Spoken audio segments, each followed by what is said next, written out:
In the unpredictable wild, staying dry can mean the difference between comfort and hypothermia. When faced with unexpected rain, nature offers a surprising solution, a natural umbrella. Begin by identifying large, broad leaves such as banana or palm leaves, which are ideal for this task. Alternatively, intertwine flexible branches with foliage to create a canopy that deflects rain.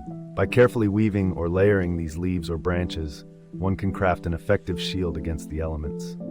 This simple yet ingenious method of staying dry showcases how resourcefulness in the wild can transform natural materials into essential survival tools.